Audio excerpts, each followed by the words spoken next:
हमारे टाइम में तो हम जब स्कूल में थे तब तो एनसीसी का टर्निंग होता था और बुलबुल का। हॉकी का तो हुआ ही नहीं तो हम भी खिलाड़ी बन जाते।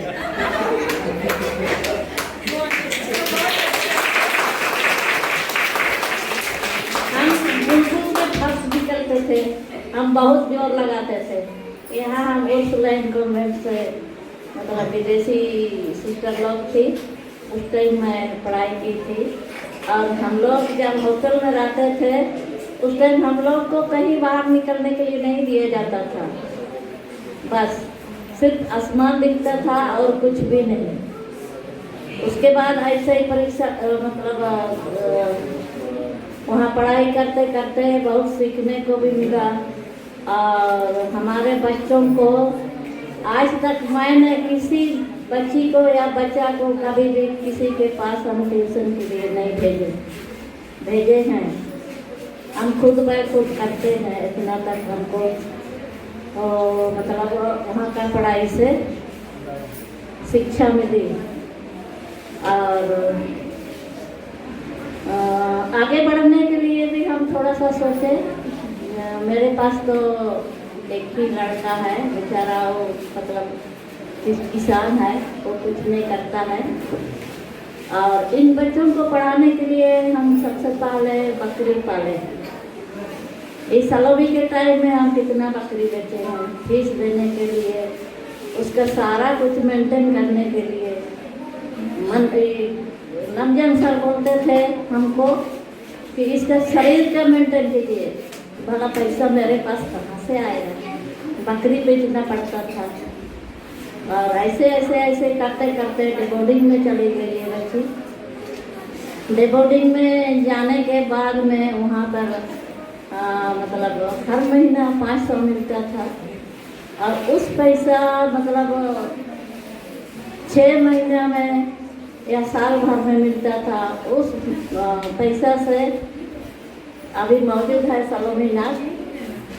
उस पैसे से हम दोनों ऊपर चौक से एक छोटी सी साइकिल मतलब खरीद के लाए थे। उससे आना जाना करते थे। हम लोग बहुत दूर में रहते थे सरेंडे में, और उसी से उतना बिजी रोड में आना जाना करते थे। लेकिन ऊपर वाला इतना सुरक्षित रखा कि कभी कोई चीज़ से इसको ठेस नहीं लगा।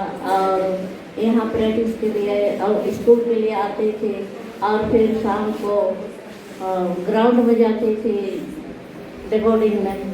इस तरह से सीख करके मतलब साथ में पढ़ाई भी और सीख के सिलेक्शन का टाइम आया तो सिलेक्शन हो गया। फिर रांची में, फिर रांची हमें पहुंचा दिए थे। जो भी घटी कमी मतलब बच्चों के प्रति मेरा होता था, बस बकरा बेचो या बकरी बेचो, नहीं तो खेत बंद करें, और कोई उपाय तो है नहीं। इस तरह से हमने बच्चों को दिशा निर्देशन किया। और अभी धीरे धीरे मंजिल की ओर जा रहे हैं। हमको भी बड़ी खुशी लग रही है। हम सलोनी को बोलते थे, अरे तुम हमारे मरने से पहले मीडिया लाएगी या मेरे मरने के बाद, ये चीज़ हम बोले हैं। तो बोलती है कि रुकिए ना दादी, हो जाएगा धीरे धीरे। तो यही सब हुआ हम दोनों के साथ में। मतलब हम ही गाइड किए। मम्मी पापा तो घर का काम करते हैं, किसानी करते हैं, बहुत कुछ करना पड़ता है, इसलिए हम ही लोग थे। हम ही बच्चों को सारे तीनों बच्चियों को यहाँ खूंटी ले आए, रेंट में हम लोग रहे। और अभी 2 जन भी हॉस्टल में है, अवसी हॉस्टल में, एक यहाँ खूंटी में, एक टर्मिनल के पास रांची में, अरे कुछ में रही।